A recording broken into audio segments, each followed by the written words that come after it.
Exodus 14. At Etham the Lord said to Moses, Tell the people of Israel to turn back and camp across from Pi-hahiroth near Baal-zephon, between Migdol and the Red Sea. The king will think they were afraid to cross the desert and that they are wandering around, trying to find another way to leave the country. I will make the king stubborn again, and he will try to catch you. Then I will destroy him and his army. People everywhere will praise me for my victory, and the Egyptians will know that I really am the Lord.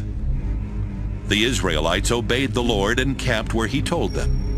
When the king of Egypt heard that the Israelites had finally left, he and his officials changed their minds and said, Look what we have done! We let them get away, and they will no longer be our slaves. The king got his war chariot and army ready. He commanded his officers in charge of his 600 best chariots and all his other chariots to start after the Israelites. The Lord made the king so stubborn that he went after them, even though the Israelites proudly went on their way. But the king's horses and chariots and soldiers caught up with them while they were camping by the Red Sea near Pi-hahiroth and Baal-zephon. When the Israelites saw the king coming with his army, they were frightened and begged the Lord for help. They also complained to Moses. Wasn't there enough room in Egypt to bury us? Is that why you brought us out here to die in the desert? Why did you bring us out of Egypt anyway? While we were there, didn't we tell you to leave us alone? We had rather be slaves in Egypt than die in this desert. But Moses answered, Don't be afraid. Be brave, and you will see the Lord save you today.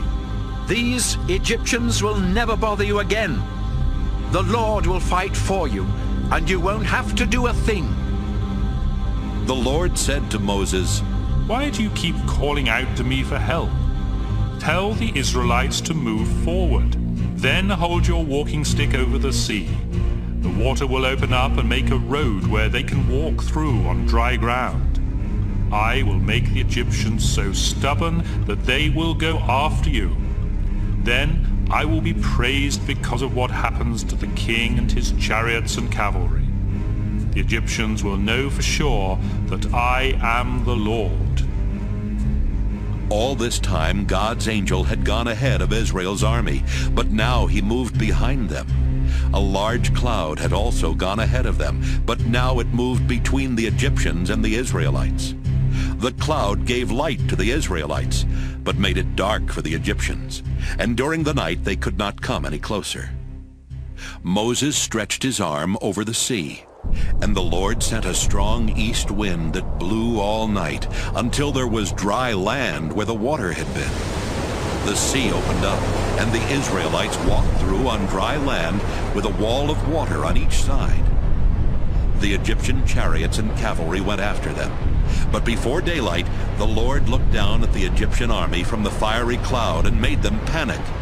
Their chariot wheels got stuck, and it was hard for them to move. So the Egyptians said to one another, Let's leave these people alone. The Lord is on their side and is fighting against us. The Lord told Moses, Stretch your arm toward the sea. The water will cover the Egyptians and their cavalry and chariots. Moses stretched out his arm, and at daybreak the water rushed toward the Egyptians. They tried to run away, but the Lord drowned them in the sea. The water came and covered the chariots, the cavalry, and the whole Egyptian army that had followed the Israelites into the sea. Not one of them was left alive. But the sea had made a wall of water on each side of the Israelites, so they walked through on dry land. On that day, when the Israelites saw the bodies of the Egyptians washed up on the shore, they knew that the Lord had saved them.